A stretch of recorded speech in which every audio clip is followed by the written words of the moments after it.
వాళ్ళంతా నీచంగా మాట్లాడితే శివన్న ఊరికే ఉన్నాడా? ఒక మనిషి పుట్టడానికి సమయం అవసరం లేదు, పుట్టిన మనిషి వీరుడిగా మారడానికి తన సమయం రావాలి. మా వాకిట్లో ఉన్న గొడ్డలు తీసుకొని మా అమ్మని కొట్టిన వాడిని నరకడానికి బయలుదేరాడు. ఆ రాత్రి శివన్న సమయం. ఎవడ్రాడు? రే శివగాడ్రా. మా ఇంటికి వచ్చి మా అమ్మని కొట్టింది ఎవడరా? ఏంట్రా శివగా నోరులేస్తుందా? ఎవరితో మాట్లాడుతూ తెలుసారా? మా ఇంటికి వచ్చి మా అమ్మని కొట్టింది ఎవడరా? కొట్టింది నేనేరా. అదొకటి చెప్పిందా?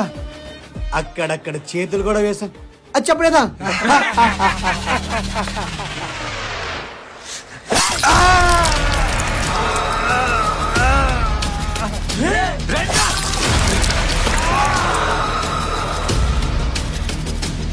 ఎవడైతే ముందడుగేస్తాడో అదే నేను తీసుకెళ్లే మొదటి తలకాయ్.